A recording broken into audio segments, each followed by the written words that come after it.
I'm Goldie, life and youth coach. Hola a todo el mundo, soy Goldie, life coach y coach de adolescentes y familias. Today I'll be speaking in English, and the subject I've chosen is about how to become successful in the long term. And there are certain ways that we can achieve that by embedding a certain set of habits in our day-to-day, which help us to achieve those, long-term goals and be consistent with them. Because remember, no one is born successful, and nor does success transpire just overnight. It takes a lot of dedication and effort over the years to be successful in the long term and to maintain that. Today it's about being consistent and maintaining it. So I'm going to offer you some habits that you can include in your daily life from tomorrow onwards, if you like. And these can be helpful both for families as well as the kids and the youth. So number one, embracing commitment. It's not enough to just get you motivated if you watch, that video or read a quote in the morning, which probably a lot of us do. I personally am a big fan of, TED videos, which I watch every morning. And that's all very good. It gives you the kick, push start of the day. But what I'm talking about is a completely different type of commitment, which actually ends up becoming a silent strength for you. And when you are able to push yourself to do something on a day-to-day, you no longer need that push. All you need is that strength that you already have built up over time, and you no longer have what you call doubt or hesitancy towards that goal. So it's a commitment that arises over a time when you can actually begin to accept yourself the way you are and tell yourself that, yes, this is what I want to commit to, and you embrace it. Okay. Number two is effort.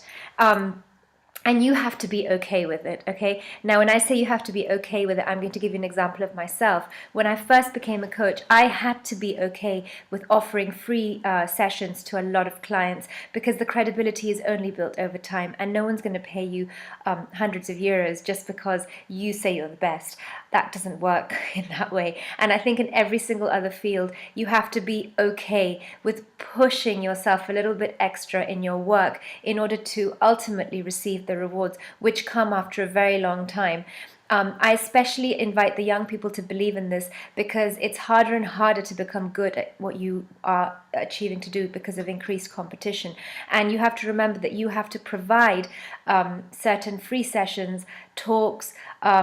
In the cooking industry, you even have to give free demos quite often, because that is an investment you're making towards getting the success that you expect in the long run. Okay.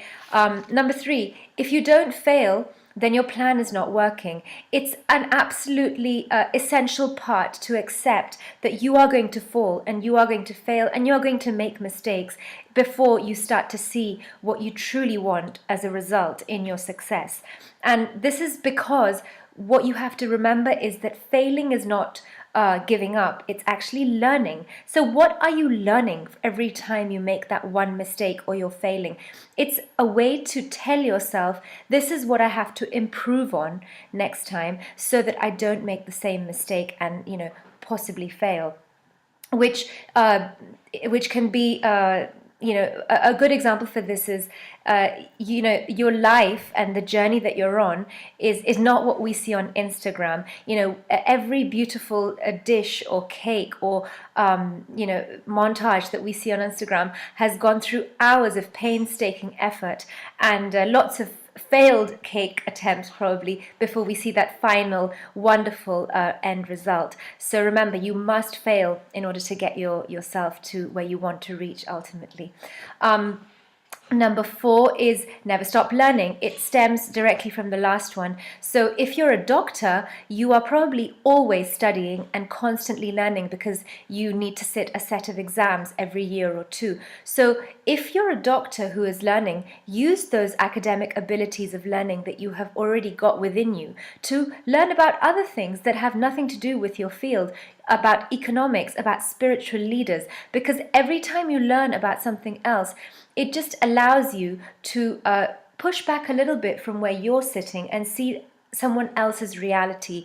And this is where you learn probably the most. So a recommendation is read a biography about somebody, read a bestseller biography about somebody who's not in your field. I personally love to read sports biographies of sports athletes because it's something that I learn from, and I often apply it in my own work. So, don't let the curious mind die. They say that if you stop learning, you stop growing. It quite literally is that. Learning is like food for the mind, okay? Number 5, don't ever underestimate the power of daily habits or rituals. It's so important to keep that practice going, diligently every single day. So if you want to become and get into better shape, then just going once a week in the whole year is not going to do it. What you have to do is go 4 times a week, and not only are you embedding a healthy habit, which is always great, but at the end of the year you're going to see that you are also in better shape. And this can be applied to everything. So remember the power of daily rituals, okay? The next one is seeing the clear difference between what is activity and what is deliberate practice. Activity is doing the same thing mindlessly in repetition and not having an end goal in your mind for what you are doing this practice. Deliberate practice is when you have a specific goal in mind and you also have the intention of an improvement within that goal. So an example I can give you from my own self is every half marathon I run, I make sure that I'm improving on the last one I've done. And I do this by combining the runs with the core strength and work you do in the gym. If you're just going to be running 4 times a week towards the date of the marathon, you're probably going to end up injured because you haven't applied any impact on your knees, on your legs, and strengthening that body in general. But if you combine it, like I said, you will see that you will be running in 4 or 5 months at a much better pace and probably get the result that you had had as a vision for yourself. So remember, practice versus deliberate activity, okay? And the last one, the most important one, is sleep. Self-care is far too important to be ignored, and sleep is arguably the most important tool you need to be functioning properly in the waking hours. We've used alarm clocks for years to actually wake us up, haven't we? How about you set the same alarm for yourself to remind you to go to sleep and on time and for sufficient hours? So don't ignore your sleep, guys. So those are my 7 habit changing tips for your journey towards long-term consistent success. Thank you for listening today. If you have any other questions, you can contact me on goldieutham.com. Bye-bye.